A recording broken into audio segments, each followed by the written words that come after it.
Today we're talking about sustainable development. This is a crucial concept. I think it's crucial for the world. But what does it mean? I think our starting point has to be how crowded our world is today. We're 7.2 billion people. The numbers have soared. We're up 10 times since the start of the Industrial Revolution. Billions more people are likely to be added to the world's population in the 21st century. This is making for a very complicated world, a world divided between great wealth and still crippling poverty, a world facing unprecedented environmental challenges. Sustainable development is really two ideas. One is a way to understand this complicated world. How do the economic, the social, the environmental, the political, the cultural factors fit together? And the second aspect of sustainable development is the idea of sensible goals for this crowded, interconnected planet. How do we make the world both prosperous, fair, and also environmentally sustainable so that our numbers and our economy don't overrun the physical planet itself? That's really the aim of the study of sustainable development. To understand the world, and of course, to help improve the world. And we need to get into that complexity. Any idea that there's one answer, one simple magic formula, one explanation, one force at work, we have to put that aside.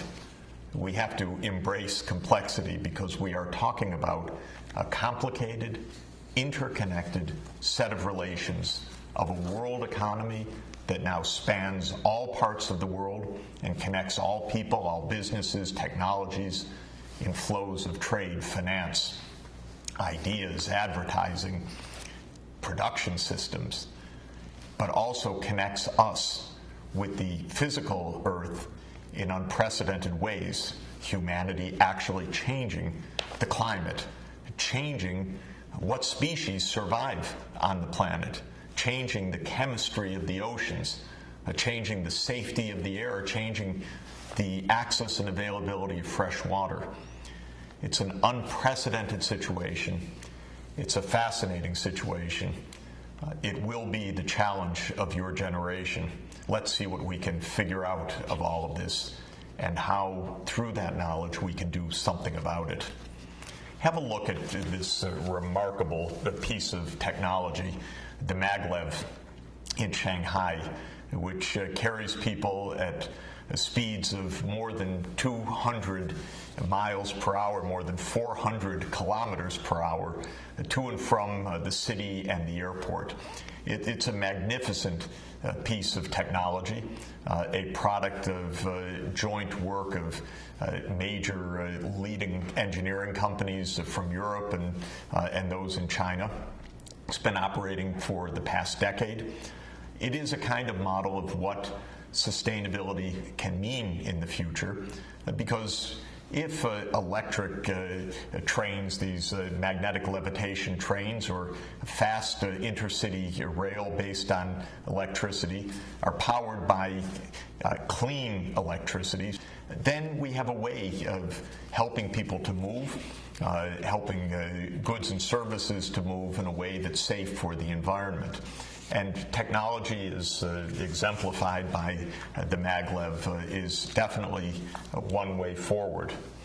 But we also have to realize that not all the world right now is in the state of traveling to and from the airport in magnetic levitation.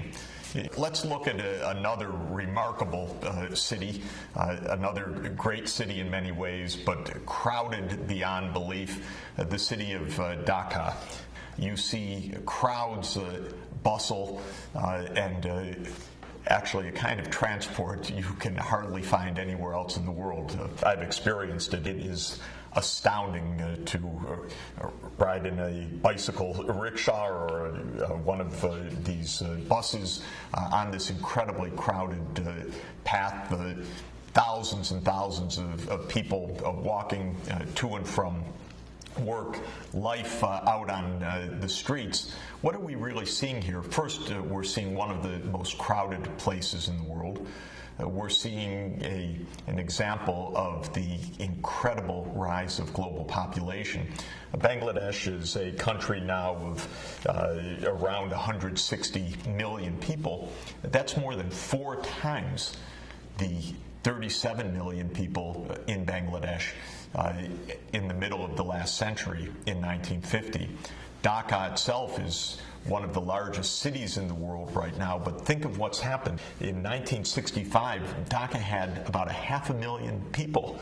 Today, Dhaka has more than 15 million people. You can imagine how the infrastructure has been completely overrun, how transport systems, water systems, sanitation systems, and all the rest are facing unbelievable stress with this kind of population increase. This is also part of the reality of our planet. How do you achieve sustainable development in a very low income, very, very crowded place like Bangladesh, especially taking into account how vulnerable low-lying Bangladesh is to the climate change ahead? So sustainable development for us, first, is a way to understand these complicated challenges. I think it's useful to think of there being 4 dimensions to that puzzle. There's the economics, there's the societal dimension, how our communities work, culture, civil society. There's the natural environment, and there's our political or governance systems. How do economic, social, environmental, and governance systems interact? The second way to think about sustainable development is not only as an analytical approach, one that takes a holistic view of society, but also as what we would call a normative or ethical approach, identifying goals for society. Sustainable development urges us to have a holistic vision of what a good society should be. Sometimes people say, well, good society is a rich society. But we know that can't quite be it, just to focus on the economics. If a country is rich on average, but all the wealth is held by very few people and most of the people are poor, I think most of us would say that's not a good society in the sense that we would aspire towards. So social inclusion is a second aspect of a good society, meaning that economic well-being is widely shared among different ethnic, religious, or racial groups in a country. It's shared between men and women, so there's gender equality. It's shared among regions of a country, so that there's not just one pocket of prosperity in a sea of poverty. A third aspect of what we would think to be a good society is one that is a good steward of the natural environment. We all know that if we break the physical systems of biodiversity, if we destroy the oceans, if we deforest the great rainforests, we're going to lose immeasurably. If we continue on a path that fundamentally changes the Earth's climate in a way that's unrecognizable for us in the way that humanity has developed, we're going to face grave dangers. So from a normative perspective, environmental sustainability certainly seems right if we care about the well-being of our children and future generations. And for most of us, we also care very much how government functions. People living in places with massive corruption, with lawlessness, where the politicians are not to be trusted, where government services are not fair, where there's massive discrimination, insider dealing, and so forth. This creates a lot of unhappiness. All over the world, people feel happier and better when they can trust their government. But unfortunately, in many places in the world, people don't trust their governments to be honest, to be fair, even to keep them basically secure. So from a normative perspective, We could say that a good society is not only a wealthy society, but is one that is prosperous and inclusive, environmentally sustainable, and well-governed. And our fundamental question will be, how can we take sustainable development as a goal, use our knowledge of the interconnections of the economy, of society, of the environment, and of governance to think through this crowded 21st century in a world of massive divisions of wealth and poverty, in a world of unprecedented environmental stress, but also in a world of maglevs and many, many other technological miracles. How can we find our way through this century to produce prosperity that is inclusive, that is sustainable, and that is according to decent governance with rule of law, transparency, and accountability?